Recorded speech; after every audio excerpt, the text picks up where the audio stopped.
From WFSB, Connecticut's #1 local news, this is Channel 3 Eyewitness News this morning.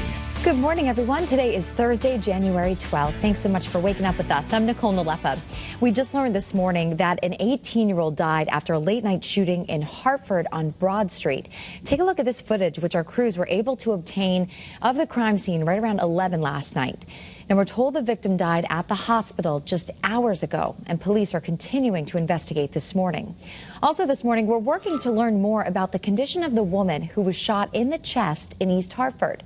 That shooting led police to Lafayette Street, where they were seen tackling a man to the ground yesterday afternoon. I saw the neighbor come outside, toss his gun on the front lawn, drop down to his knees, said that he was done, and then he got tackled by, a whole bunch of officers. We're working to learn who police arrested and how the shooting even happened. So as soon as police share some more details with us, we'll be sure to update you on the Channel 3 app. We also have an update this morning on a developing story in New Haven. Investigators have arrested a man for opening fire on an undercover police officer. And we first told you about this situation as breaking news on Tuesday night at 11. The violence began in West Haven, where the suspect allegedly fired 6 shots from his car. Luckily, the officer was not hurt, and police were able to track the vehicle back to Chapel Street in New Haven. Officers then surrounded an apartment building, and they tell us that Harvey Nelson eventually surrendered. Police say that he was wanted on several active warrants in New Haven, Naugatuck, and Bridgeport. And a man from New Haven was arrested in connection to a shooting on Bridge Street in Ansonia last month. 40-year-old Dacus Bailey is facing multiple charges, including assault in the first degree and criminal possession of a firearm. No one was hit in the shooting, but several rounds went into local businesses and 1 car was hit. Police are still trying to find another suspect. Happening today in Bristol, the New Britain couple charged in the death of a 4-year-old child are expected to appear in court for an arraignment. Ashley and Rocky Hernandez de Jesus are facing manslaughter charges in the first degree. While the exact details surrounding the child's death are still unclear, doctors found severe injuries to the little girl's head and torso. The Department of Agriculture has issued a rabies warning in Litchfield County. This after a kitten in Torrington became infected. Now, we've learned that the 8-month-old animal was unvaccinated. It was an outdoor cat that also shared food and water with other outdoor cats and wildlife. Just a reminder, rabies vaccinations for pets are mandated by state law here in Connecticut. Mode for tonight through tomorrow morning, as we're expecting moderate to heavy rain and gusty winds, so be careful. We are dealing with a little bit of snow out there right now in parts of northern Connecticut, northwest Connecticut in particular. I'll show you that coming up in just a second, and it's coming down. It's coming down. So alert for Friday morning, tonight through tomorrow morning, periods of heavy rain. The temperatures are going to be on the rise today, so any rain and snow, any snow showers out there will change over to rain showers. But there they are right now. You can see some moderate snow coming down in Warren, right over the Angevine Christmas tree farm. You can see there we've got Warren Hill Road, East Cornwall, Cornwall Bridge, North Kent, East Kent, Kent, dealing with some of this snow a little bit further down over Waterbury, Woodbury, Oxford, Naugatuck. Could pick up a quick half an inch, maybe even an inch on the grassy surfaces, and even landing on some of the asphalt out there. So be careful driving. And right up against the New York border, Sherman down through New Fairfield, you guys are also dealing with some snow, but it's plain old rain along the shoreline where the temperatures are at about 38 degrees. West Haven, Milford, Stratford, New Canaan, and in Norwalk. So just be careful driving out there. This is going to continue to spread from southwest to northeast. There's the satellite and radar. You can see it moving into the state. It's going to be with us for the next 3 to 4 hours.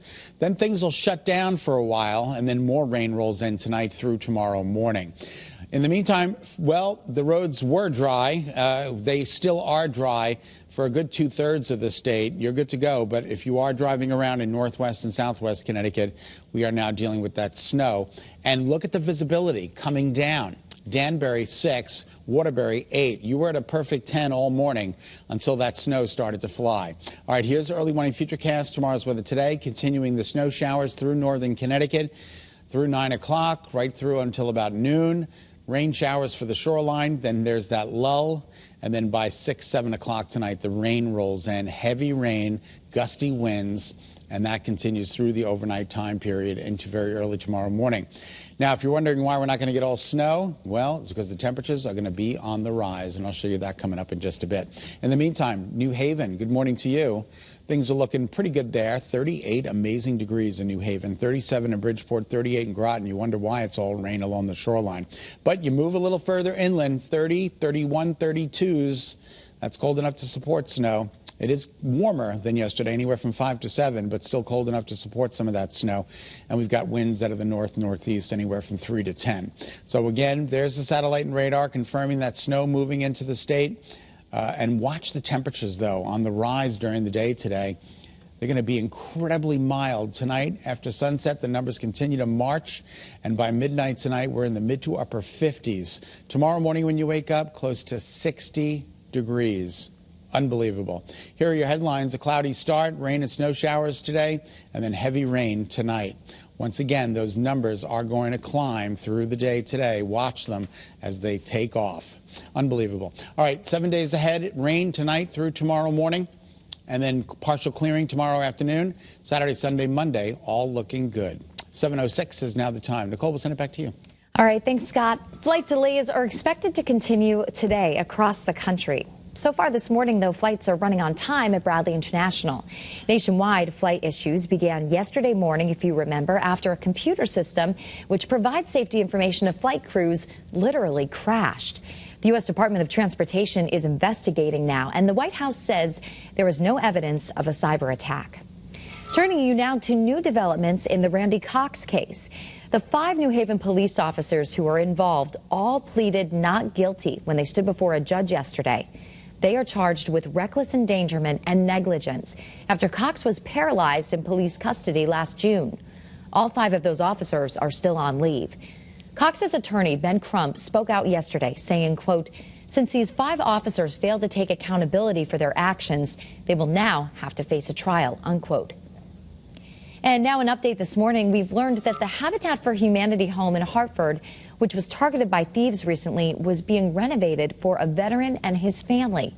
The criminals cut locks on the fence around the construction site sometime over the holidays, and we learned that they crawled in through a basement window. Those thieves ended up stealing $10,000 in equipment, including a new gas boiler that had just been installed. If you would like to help donate, you can contact the Hartford Habitat for Humanity. Well, nobody won the big prize in Tuesday's Mega Millions drawing, but someone in Connecticut came close. Listen to this. An unknown customer at the Cumberland Farms in Granby won $3 million. And we're told that they got all the white balls, but they ended up missing the mega ball. Officials are still trying to figure out who bought that ticket, though. And since no one drew the full prize, the amount of money on a winning ticket will now swell to $1.35 billion for the next drawing on Friday night at 11. Thank you so much for tuning in to Eyewitness News this morning. Remember, you can get news and weather updates anytime on that Channel 3 app. Have a great day, everyone. Be healthy. Stay positive.